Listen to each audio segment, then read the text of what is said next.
Well, there are growing calls to formally recognise taxi drivers and marshals, and this will assist them in accessing unemployment insurance benefits and labour rights. Now, the South African Federation of Trade Unions and the Trina National Public Transport Workers Association are calling on government to intervene. To discuss this further, we're joined by Saftu's Trevor Shaku. Thank you so much for joining us this morning, Trevor. Now, you, of course, want the Minister and the DG of the Department of Labour to take immediate action and steps. You've also listed a set of demands regarding this. Just talk us through these demands and how soon would you like this to be implemented?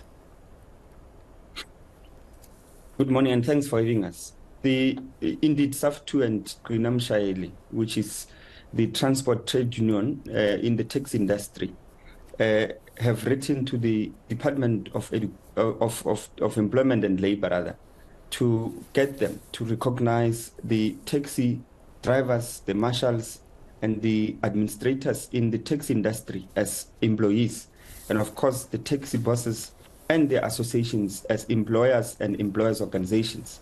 This will set us at a point where we are able to give, therefore, this will set a stage upon which the categories of workers I've mentioned will be able to enjoy the employment and labor rights which are enshrined in the labor statutes and in the constitution of this particular country.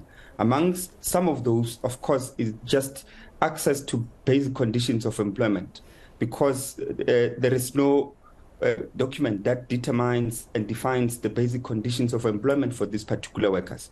Taxi drivers wait before every worker in this country to ferry both learners and workers to work and to school, and they're the last ones to actually go home and sleep, because they have to take the last batch of those workers in the industries to take them home. So this is the first one. So relating to the length of the working day, but also relating to payment, remuneration, and many others, we think that it is important that this particular industry is recognized, formalized, so that all these rights can be conferred upon them. Actually, we think that the Department of Employment and Labour is violating the rights of these workers because it has not been able to enforce what is due to them. They meet the standards and the criteria according to Section 200 of the Labour Relations Act, which deals with the presumption of who is an employee.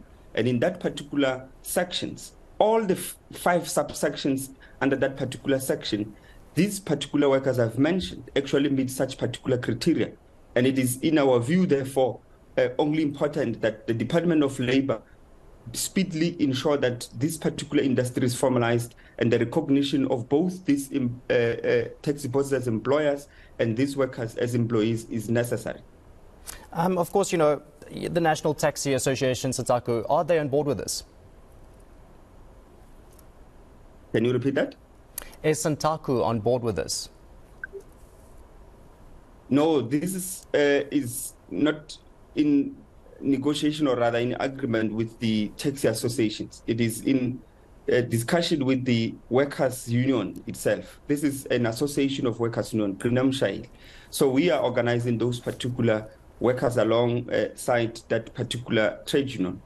The reason why it is not recognized yet as a trade union is because the Department of Labour would have advised them to go and register that organization as an NPO as opposed to a trade union, which again shows the reluctance on the part of the Department of Labour to recognize these workers as employees.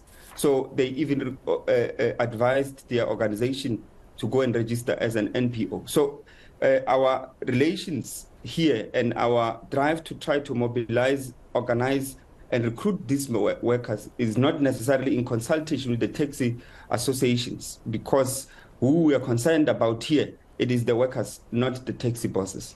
All right. And of course, like you just mentioned, in order for taxi drivers to be formally recognized as employees, taxi associations need to be registered as corporate businesses. And as you said, these processes are taking place. But of course, I know CATSA also said that they would also like to have negotiations with you regarding this. So what will those negotiations be about? And are there some concerns maybe from their side? Look, we're not. This process is not going to exclude the taxi associations. What I was referring to in making a point that our concern is to ensure that we organize these workers, is because, after all, our concern, again, is in relation to workers themselves. But that does not mean we are going to ignore the taxi associations, because like in any other industry, in any other sector of the economy, in order to establish a proper functioning collective bargaining, you are going to have to deal with the employers' organizations. And therefore, the taxi associations will be important in this regard.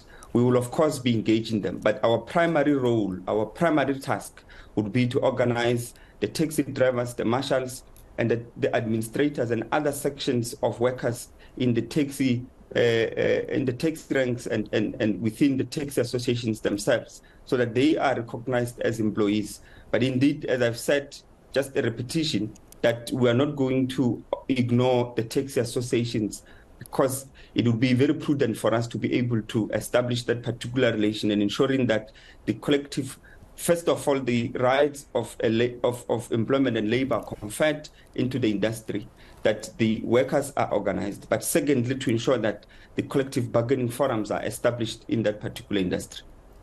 All right, thank you so much. That is Trevor Shaku, Saftu. Trevor Shaku, of course, just talking about employees or taxi bosses or taxi drivers needing to become employees officially.